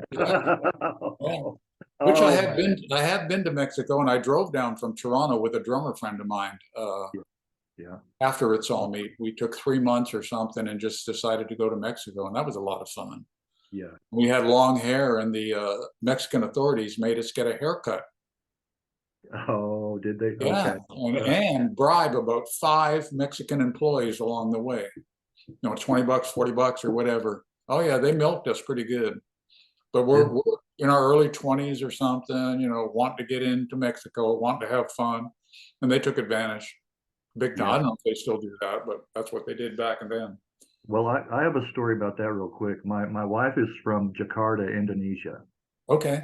And when I went over there a couple of times before we got married. I think it was the second trip. We went up into the mountains, and I had heard, and she had told me that the police over there are very corrupt. And so we're going up to the mountains, and we got pulled over. And we had a cab driver. He wasn't speeding or anything, you know. And she said, be careful, watch out. They're probably going to want money to let it. And sure enough, that's what they wanted. And we had to talk them down. They were trying to get, I forget how much from us. You know, the guy was translating the cabbie for us, but I said, I don't have that. And we gave them what I had in my pocket, which was not a lot, just so they would let us pass. Yeah, they asked us, how much money do you have? You know, and we didn't know what to say because we didn't know what the next question was. But they're casing you to see how much they can get. Exactly, that's what it was. Yeah, so as soon as we could, we turned around and said, let's go back home. Let's go back to the hotel. We don't want any more of this. Yeah. So that was not a good experience. Well, talk about, you toured with, you mentioned earlier, Joe Walsh, James King, but you toured with him, right, Joe? I personally did not. Freddie Wall, who we'll get into the next recording session that I did with Charlie. Freddie Wall did, and I'll tell you that story in a minute. But chronologically, what happened after the second second album of Cool Marla broke up, I was still writing. Charlie wanted to record some more. We took our material of what we had off those 2 albums and literally went up to Nashville and walked Music Row, going door to door, knocking on doors, and talking to whoever answered that door. We had Charlie had a lot of balls, you know, and they were surprised. What are you doing? You know, coming to our door, you know, well, you know, what do you think we're here for? You know, we were nice. We were nice and everything, but they were very surprised that we were doing this. But one of those doors opened. Freddie Wall, he's still living, don't get me wrong, but he was the guitar player for Robert Palmer. I think for the 70s or something like that. It was before Addicted to Love and those girls in the short skirts with all the makeup, before that big hit. He played all the music before that. Okay. For Robert Palmer, and toured all over the world with Robert. So that's who opened one of the doors, and he was interested in the music and wanted to hear what we had coming up. And he was into one of those guys just like Charlie's voice. I mean, that voice, you either like it or you don't like it. He thought it was a very rich, unusual voice that we could do more stuff with. So long story short, we set up a couple of sessions. Freddie lived in Leaper's Fork. I don't know if you know, ever heard of that. That is a very small town, tourist town, that the land surrounding it, all the major artists own. All the country stones own acreage all over the place where there are huge houses. And this little town has a couple of restaurants, maybe a grocery store, a bookstore, stuff like that. And that's it. I mean, it's just very small, but it's famous. And people from all over, when they visit Nashville, they got to go to Leaper's Forest just to see it. And it's crazy because it's just packed. This little tiny town with cars lined up both sides of the road, motorcycles, whole 9 yards. Anyway, that's where Freddie lived. And we went to Dark Horse Recording Studios, and Freddie will kill me because I'm supposed to remember the guitar player who runs that studio. My memory's terrible. And he brought in Sean Fichter from Tim McGraw's band. He wasn't playing for Tim McGraw at that time, but a really, really working musician, drummer. And Spence, and I forget his last name, bass player, he brought in as well. And they didn't live locally. He flew him in to play. And then another guitar player from Louisiana, Wynn, who now lives in Europe, I think. And we had recorded, Charlie and I had recorded on a MacBook or something like that, the newer material that we were working on and doing, and that's all Freddie wanted to hear. He didn't care about the other two albums. The thing I learned about is that once you've written a song, recorded it and done, move on. Don't even think about it, just move on. What's your next one? And stuff like that. So it's a good way of looking at it. It keeps you productive, rather than resting on your laurels. Yeah. It's so easy to say, hey, look what I've done. Aren't you? Don't you just love it? Aren't we great? We're legends in our own mind, aren't we? Right. And no. What you got now? What hasn't been recorded? What are you working on? That's what they want to hear. Yeah. And so we had it. We had, I don't know, half a dozen of them. Not a lot, but a half a dozen. And so we recorded at Dark Horse, and I'm really proud of those recordings. They are so rich and so much better produced and recorded than the other material. Some could argue both ways, but quality, I think, is what was produced there. Right. And Freddie did it. Well, was this one that was recorded there, or was it earlier? The Choices We Make. Yes, that was recorded there. Okay, I you like know the difference. You hear the difference? Yes, and I like your guitar. I like your guitar on that one. Yeah. That's one of my favorites. Yeah, and Charlie loves message songs. Yeah. Choices We Make, big message. What's with the world today? What the hell's going on? Right. Exactly. He loves those kind of songs. But I was really into different tunings with that music too. I think that one's a drop D tuning, I think, in that particular one. And that one was played on the Gretsch White Falcon as well. Okay. Yeah, so you hear the tone on the guitar on that. Now, I'm not talking about the higher frequencies. I'm talking about the lower, picking rhythmy kind of stuff that really is the song. Yeah, I enjoyed those. I still talk about those sessions. I had a really good time. And that's where I was saying about charting earlier on. Right. Freddie says, "Where's your charts?" I said, "I don't have any." my dog ate them. Yeah, that's right. That was a lot of fun. It was hard to term the music too. You could say alternative rock. Freddie came up with the term organic rock. Yeah. It was interesting. Right. Yeah, I can see that. I can hear that. Yeah. Well, talk briefly some of the country acts that you've played with. There's been several. I sold our house in Tampa. What was happening in Tampa is that that company that I told you that partner in PricewaterhouseMiles formed did very well for 14 years, but the partner was an alcoholic and he was also the salesman. And so we weren't getting much work in, and I could kind of see the writing on the wall. We had a big custom Key West style house on the Gulf, 3 stories. Well, the dream house, this was our dream house, but it was like I don't know, 4 or 5 grand a month we were shoveling out the door. I said to Jan, I said, Jan, you see that money on the floor? There's the shovel. It's going right out the window every month. We got to do something. And I was in, I think I was 50 or something, 50-ish. And I didn't want to work anymore. I mean, I wanted to be in charge of my life. And I always say it's quality of life. It's not the money. Right. It's Yeah. because when you got the money, what are you going to do? You're going to spend it. You know what Charlie's monthly budget is? I talked to him, I don't know, 6 or 12 months ago, and he's going to kill me. He's going to see this video. But his nut per month is 35,000-40,000 a month. Yeah.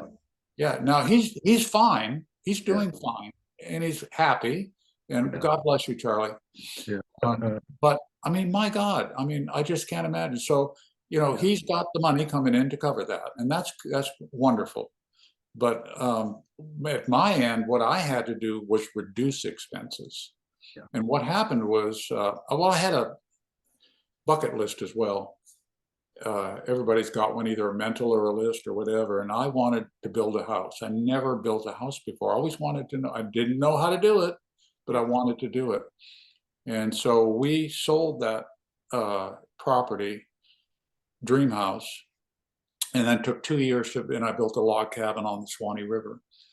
And that was a wonderful experience. I cut my expenses down to 1/3. I was able to retire early and do what I wanted to do. So what did I do when you get more time, right? What comes back? Music. Yeah. So I was writing, but I also wanted to produce some income as well. So initially I formed a 3-piece band with some locals, a bass player and a drummer. Very easy to control a 3-piece. Plus I was in charge of all the bookings and everything.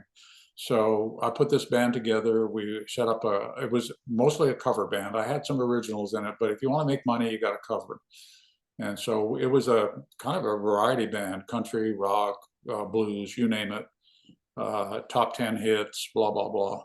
And we just traveled the Southeast and got gigs wherever we could get them. There were sites at that time like Gig Masters, a few other sites. They're kind of like booking sites for bands. And you would put your material on there and then patrons would come on and then book you, kind of thing. And so I did that. And that phone call that came in a while back that I hung up on, that I'm going to get shit for, he had an ad in the paper, and he's a pro drummer out of near Orlando area in Florida. And he had an ad up for a band, for a country act. And I answered it, and his name is Dan. And I said, Dan, I want to try out for this, but I'm going to tell you, I'm not a country player. I've never really played country well. And here's a side note. Everybody, including myself, oh, that's easy. Country music? Oh, come on. That's nothing. Like Led Zeppelin's hard. Yes is hard. Country? Easy. You know what I learned? No, And it's it's got not. its own deal going. And if you don't play it well, the front man looks back and gives you a frown.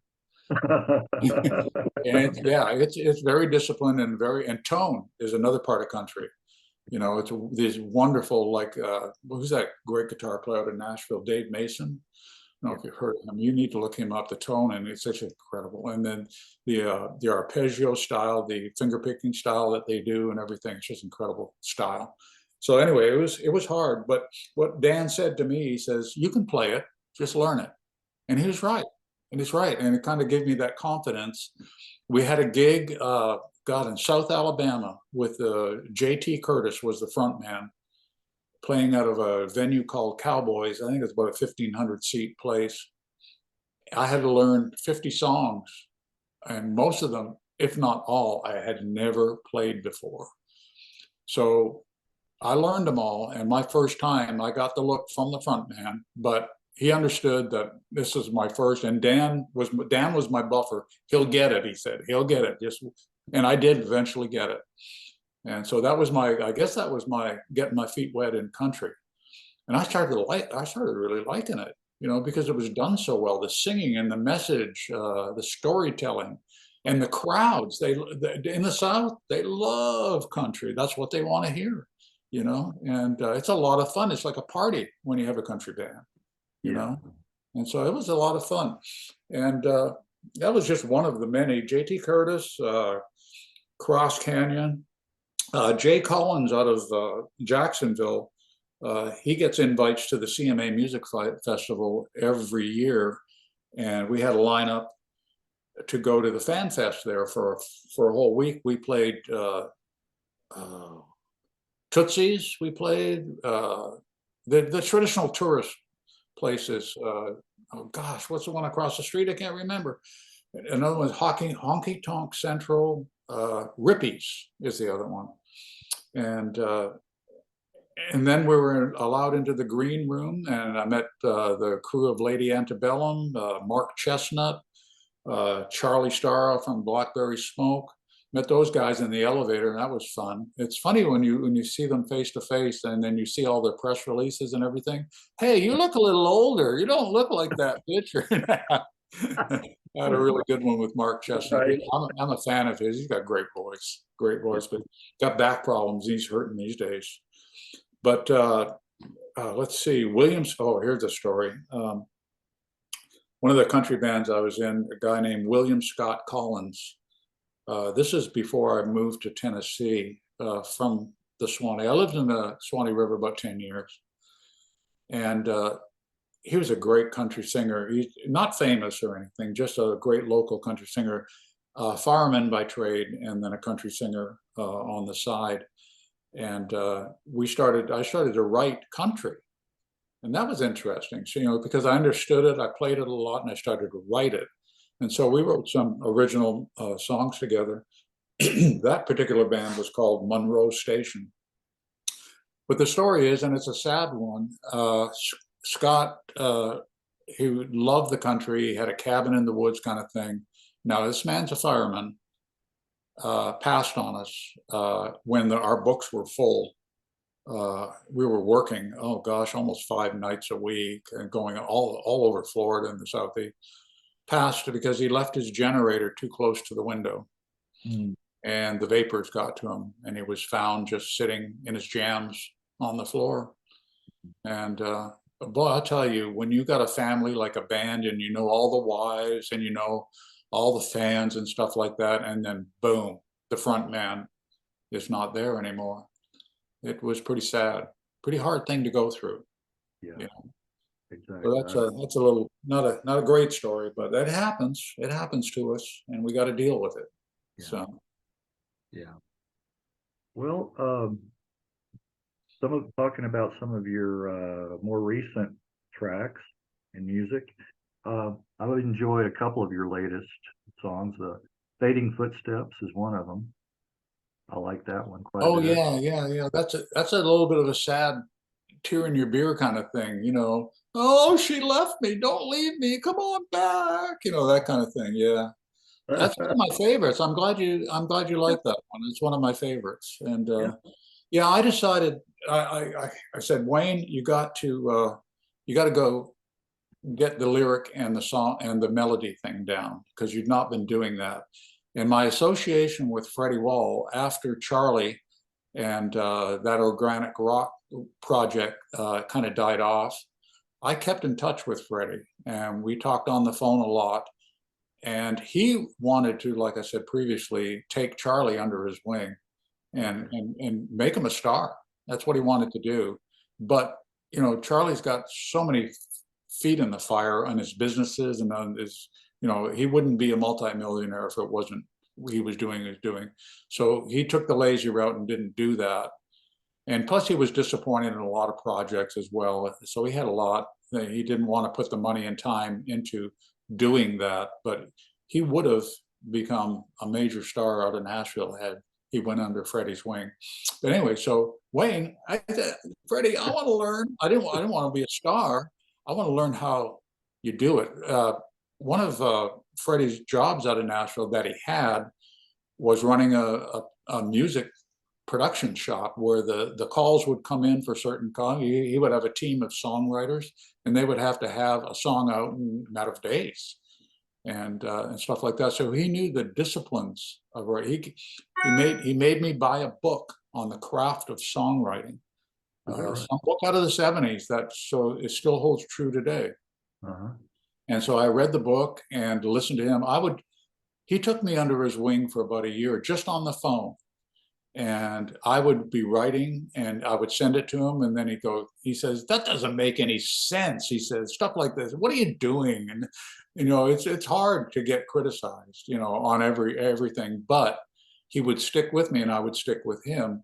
He says, you got the music down, the music. And I always did. I just knew how the music should be, and from me, not to anybody else, but for me. I was lucky that it sounded not too bad.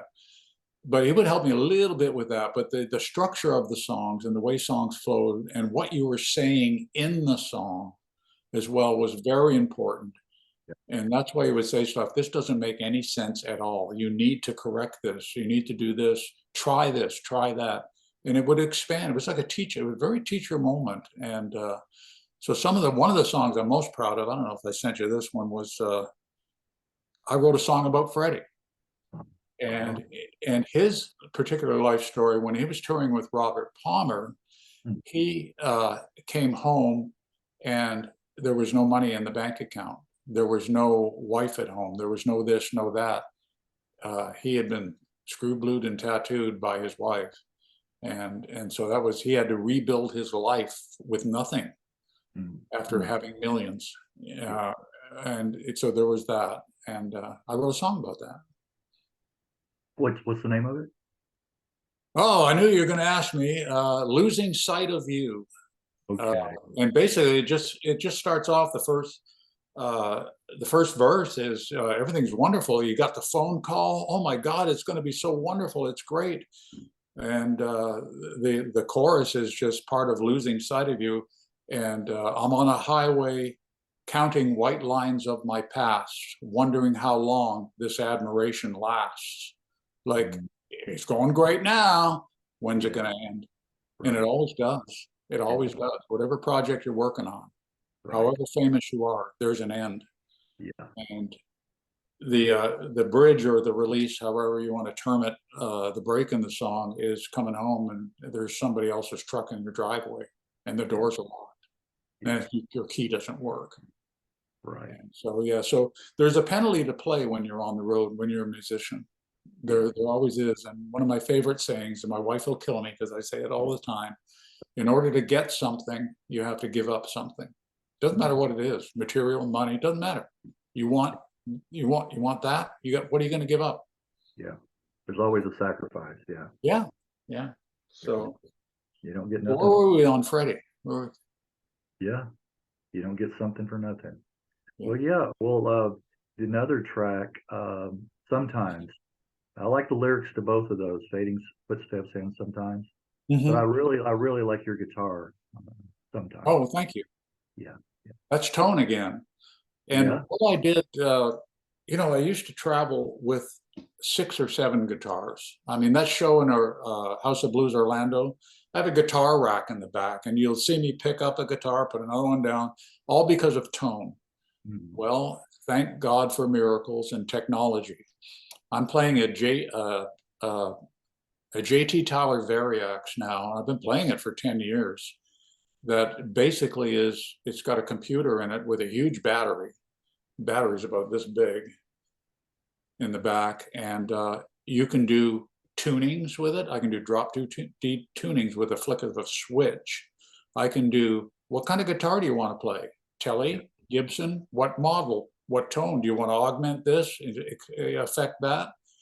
I mean, I have my pedal as well. I have a line 6 pedal, nice big pedal with beautiful tones and everything.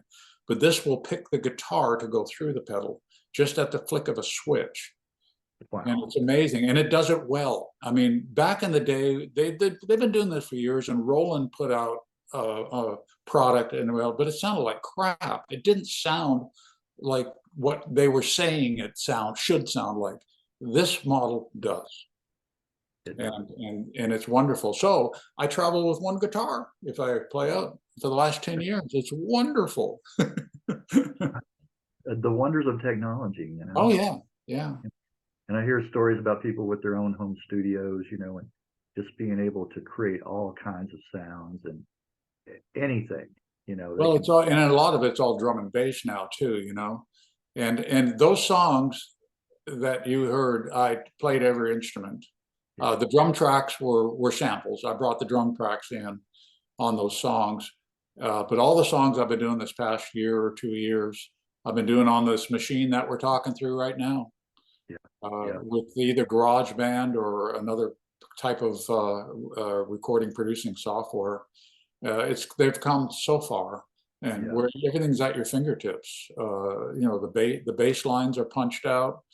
All the guitar work, all the acoustic work is fed in through an interface, and I just do it in any room I pick that's quiet. yeah.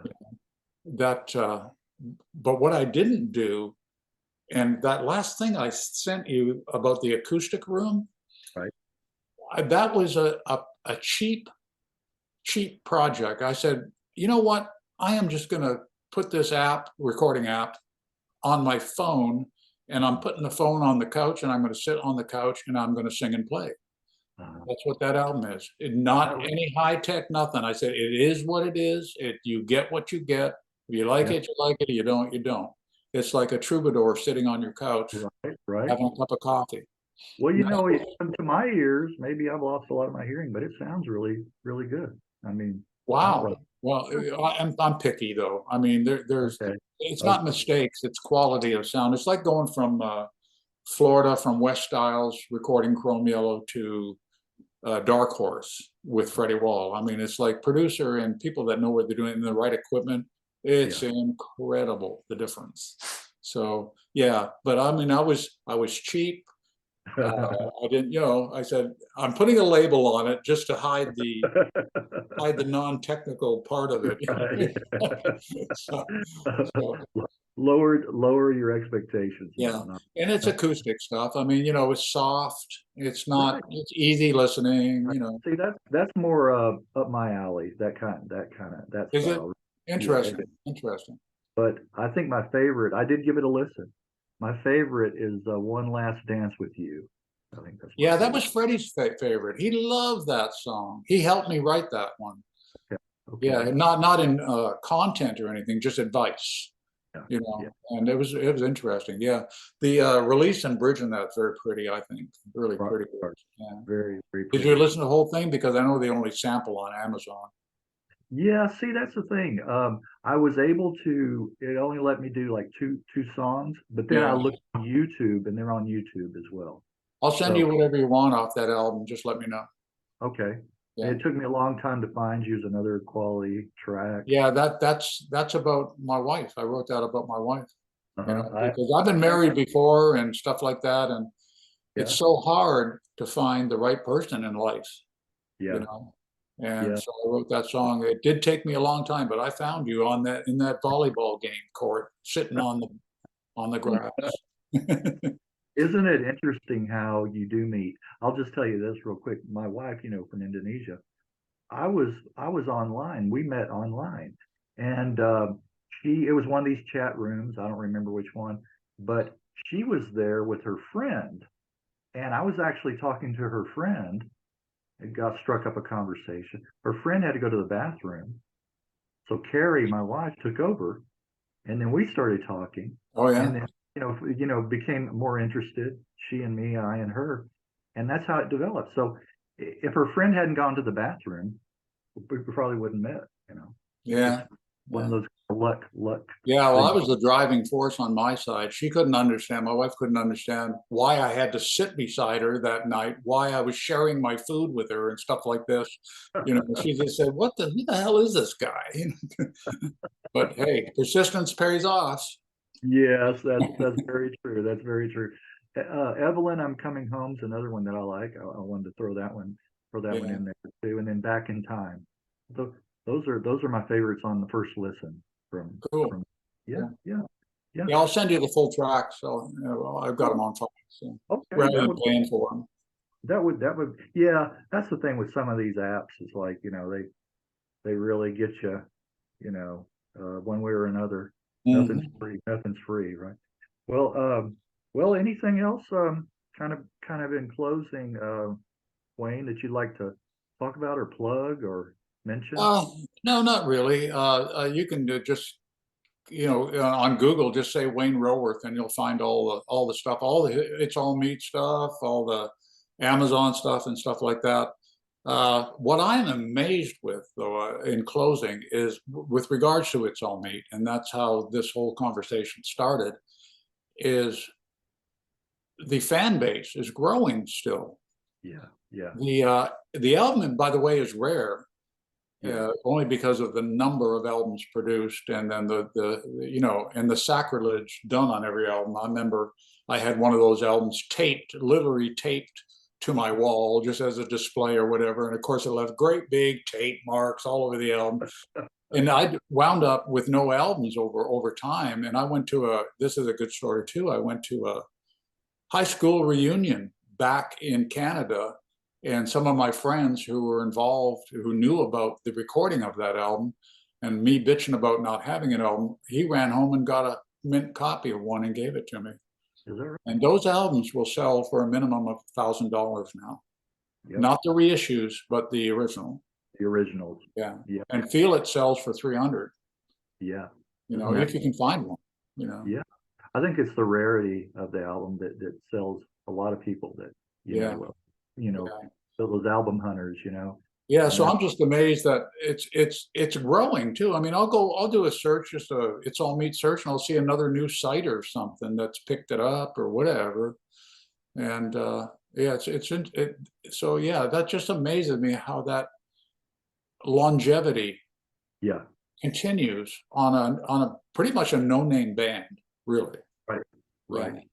Yeah. Yeah. Well, music, what I always say, music travels. It does, and you'll find, younger people today, the ones with taste, a lot of the music today is crap, Yes. I mean, but then the ones that really have taste, they'll latch onto it. They'll hear it. Yeah. A friend will turn them onto it, or just on the internet or whatever. And it's like, yeah, so it's gonna last, and it's there for posterity. That's the thing A lot about of the comments on YouTube is, I can't believe this band didn't make it. right. Right. Why haven't I heard about this band? Yeah, exactly. And I think a lot of that is, I mean, that could be a whole different conversation about record companies really interfering with the whole process. I think music should be for the musicians and for the fans, Yeah. and I think it would have gone a lot of bands would have made it a lot bigger. There's a lot of fingers in the pie, Yeah. Yeah. Too many. Too many. Too many. Too many. Right? Yeah. Yeah. All right. Well, I guess that'll kind of wrap it up. Wayne, I do appreciate your time and visiting and sharing some stories. You had a lot of nice, anecdotes and stories to. Oh, here, you want a last one? Sure. Okay, Yeah. you brought up playing with Joe Walsh. I did not play. Yeah. Freddie Wall, we're back to Freddie, did a tour with Robert Palmer and Joe Walsh. So here's the story. Freddie, they're in a hotel. I don't know if it's before the gig. I don't know what town. Really doesn't matter. Freddie knocks on Joe's door. Joe answers. Freddie, come here. Come on in here. I got to show you something. Come on. And there's this glass coffee table, full glass coffee table, with the map of the United States, every state defined in cocaine. Oh man, okay. I get this. Freddie, here's a tube. I'll take tube. I'll start on the West Coast. You start on the East Coast. I'll meet you in Iowa. I can't imagine. I can't imagine. Poor Joe. He the Eagles saved his life. Yes. Because he was going south. He was going to be another Norm White or Rick Aston, and because of these antics. And there's a story for it. There's a story. Have you heard the one? I don't know if it's true or if it's a joke, but the one about the Rolling Stones. They were touring, and they were in a hotel, and one of the members had been out of the room, and he comes running in, and he opens up the door. He goes, "You guys, it's the police. The police are coming." and so they had all their drugs. I don't know if they were like trying to throw it in the toilet, get rid of them, hide it, whatever, like they're Right. freaking. And then all of a sudden there's a knock on the door, and in comes Sting and The you real know police. the band Police. Yeah. Yeah. So they walk in. There's a story behind them too. They didn't make it in the States. Yeah, They were coming across from England to Toronto and Canada. Canada loved the Police way before the U.S. did. yeah, They had a tough time cracking in, yeah, yeah. and they That's call what I Sting heard. the musician's musician. Yeah, I love the stuff he does. I do. And his solo material, yeah, I Yeah. do. Quite a talent. All right. Well, I guess that will just about do it. Yeah, that was a I'll, lot of fun. yeah, well, I'm glad. I'm glad. That's what I want it to be. I want you guys just to kind of tell your story. Um, and it's, you know, relating some of those, you know, brushing off some cobwebs sometimes, but going back and just in the time machine and talking Mhm. about your favorite stories and things like that, and just kind of see what kind of reaction we get. I get a lot of good comments, but from doing this too. Oh, that's good. That gives Yeah, you some inspiration. it does. It does. I'm going to keep doing it.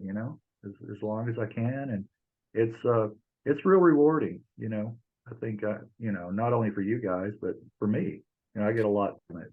Well, So this is the present for my grandson, like I was saying earlier. You know, there you go. There you yeah, go. yeah. So he'll have something to brag about, hopefully. I think so. I had a FaceTime with him a couple of weeks ago, and my daughter bought him. He's 7, just turned 7. Bought him a ukulele, and I've been trying to get him to play it. And my daughter said, his name is Theodore John, and that's another story. I said, Megan, why did you name him Theodore John? So I call him TJ. She says, TJ plays a song on the ukulele, and I'd be darned if I can remember it. Something like Green Sleeves or along that line. And I'll be darned if he didn't just pick it out, note for note, no mistakes, and he did it 2 and 3 times in a row. It wasn't the full song, but it was like a minute and a half of the song. So I said, just a minute, TJ, Grandpa's gonna get his guitar. So we played a duet Yeah, all over FaceTime, and that's a big deal to me. I yeah, mean, because you're all right. yeah. And then here's the thing too, he's doing these in the air things while he's doing the note with the hey, Yeah, like that with his fingers. Oh, it was so funny. It was so funny. Well, So maybe you pass that gene on to him because you picked up. I'm hoping. Well, we'll Yeah, see. I mean, yeah, I've got an old 73 Sigma that Martin made back in the 70s. It's like a second string Martin guitar. It's a good guitar, but it's not a Martin, true Martin. And I'm going to, when he's ready, I'll give him that one because that's not even have a case. He can beat it up all he wants. But it's easy to play. It's not hard because a real cheap instrument is difficult to play. yeah. The string pressure and all that kind of stuff. So, You need the quality. All right. Well, so that's you can interview him next. How about that? hey, yeah. There we go. You never know, right? You Yeah. never know. All right, Wayne. Well, I appreciate it, and all the best to you, and keep trucking on, as they say, right? All right, man. All Thank right. you. You're welcome.